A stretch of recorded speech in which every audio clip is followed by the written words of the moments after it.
Y'all, welcome back to Everyday's Wednesday here on Dash X. I am so excited. I got my bestie Sikdope in the house. Hello. Hi, what's up? I'm so excited you're finally on my show. Yes, This has been a long time coming. I know, but I'm finally there, so yeah, let's do it. We're here.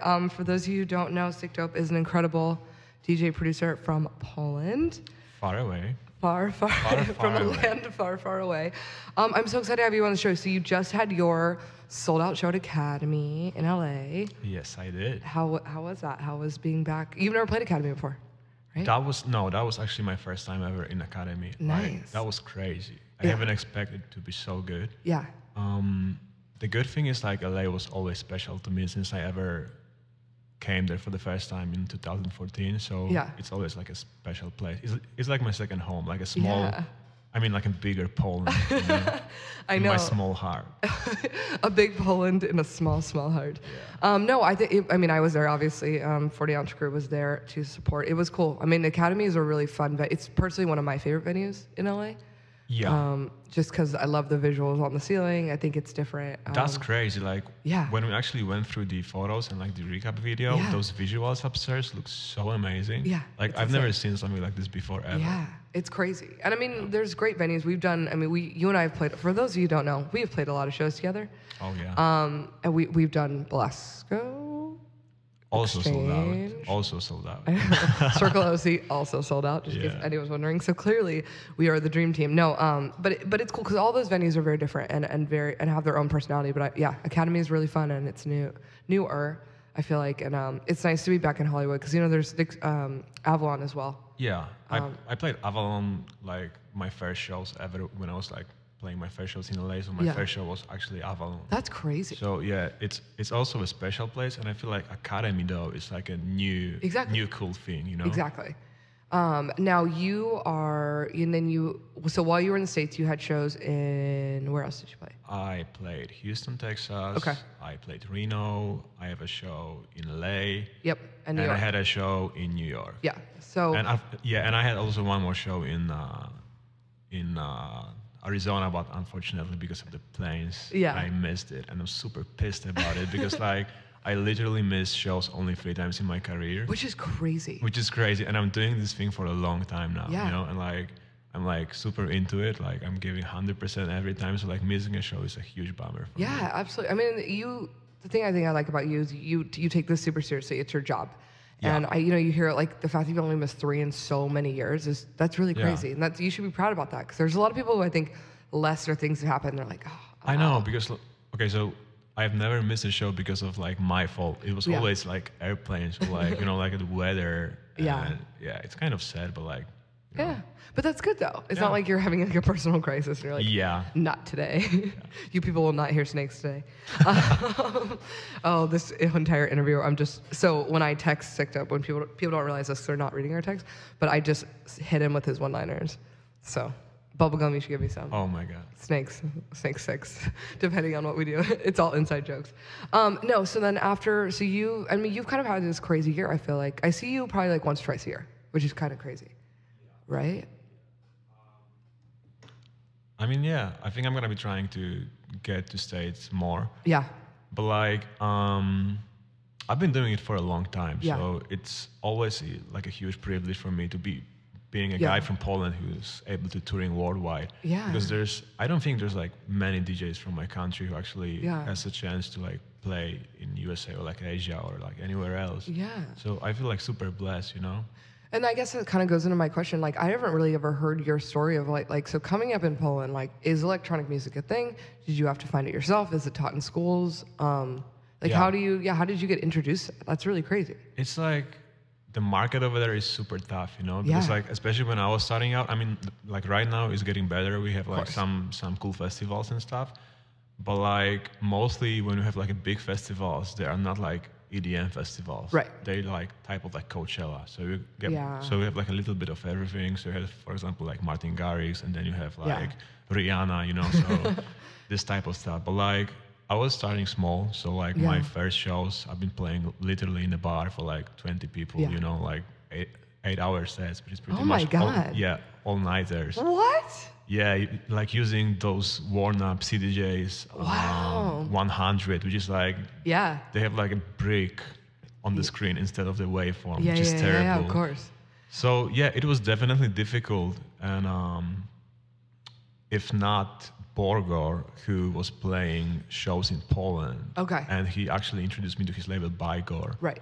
I would probably never be where I am now. So That's crazy. I'm super thankful. Yeah, and then you guys have your collab together, obviously. Yeah. Zombie Unicorn Apocalypse. Yeah. And it's crazy too because that was one of the first tunes, like dubstep tunes. I feel like that I've always been a house fan. I was just like a hip hop fan, and that really like prior to us even meeting, that was like one of the first tunes I would play out, and people would just be like, "Whoa, what is this?" It's so funny because like we've made this song kind of as a joke. Yeah. It was so not serious, but like the melody of the drop was so catchy, and like this tune is actually still trending in Mexico and so some other crazy. places, and it's been like 5 years since we released that. Isn't which is that wild crazy. how music can just like It it comes in waves where it's just Yeah. like now it's back and you're like Yeah. no one asked for this. Yeah. I love that though. I think that's really cool. Now, do you think being obviously Poland is in Europe, do you think that like did you guys get a lot of influence like from other DJs? Like did you have to seek out other DJs to work with? Like Yes, did you like, personally, I cannot say about like the other DJs in Poland, but like I was like super influenced by UK scene. So yeah. like obviously my first show which I went to was in like 2006. Okay. So it was kind of like a drum and bass Okay. kind of rave, and I was always into like like those underground basses and like Yeah, drum and yeah, bass, bass line, all of this good stuff. So like.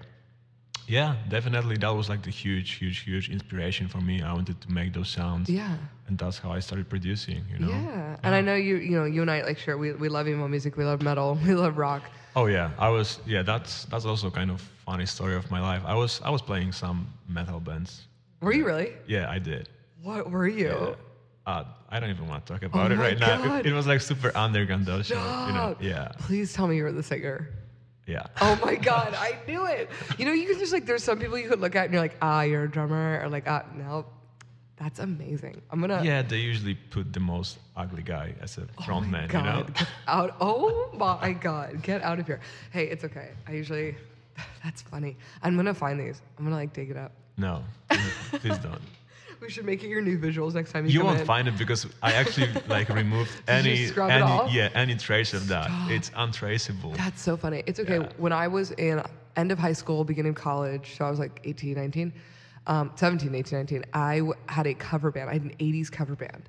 That sounds amazing. It was so ridiculous because I literally, for some reason, I just had this like 80s rock mode. So I would do like Heartbreaker and Cherry Bomb and like all these crazy things. And then I had a band. And they were all like studio musicians, like in the LA area. So they were all like during the day they would like be session musicians, and then at night we would like go play bars for like $200. And like That's amazing though.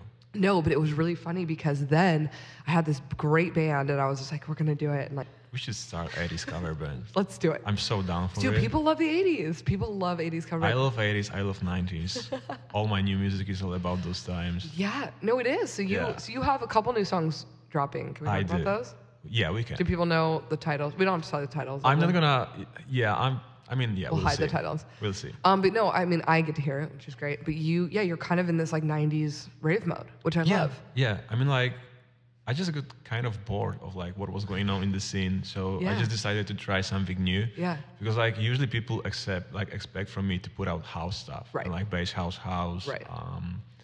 And I just went for something different. Those tunes Yeah. are like 150 BPM, Yep. like super, like ravey, undergroundy, like old school pianos, Yeah. big kicks and stuff. So like, I'm super excited to show that to the world. I feel like Yeah. it's something fresh. And Definitely. people are gonna love it, hopefully. I think so. I mean, I think they loved it. People heard it at Academy. Oh I think it was yeah. great. So yeah, if you guys been to my Academy show, you got a rough idea of what's coming. Well, you know what I think is cool about doing a 150 BPM is you can go on the hip hop side, like you did. You had some Yeah. like hip hop stuff. You can go into the step separate a moment. You could, it's a really, really versatile, which I think, even 6 months to a year ago, people, if they were just bass house, they were just kind of stuck in Yes. this like moment.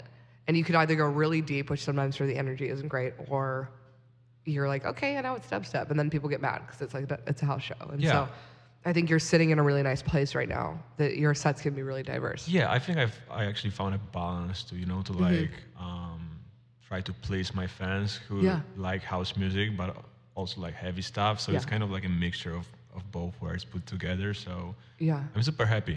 Like musically, I feel like it's gonna be the best year for me personally. Yes, I love hearing that. That makes me happy. Thank you.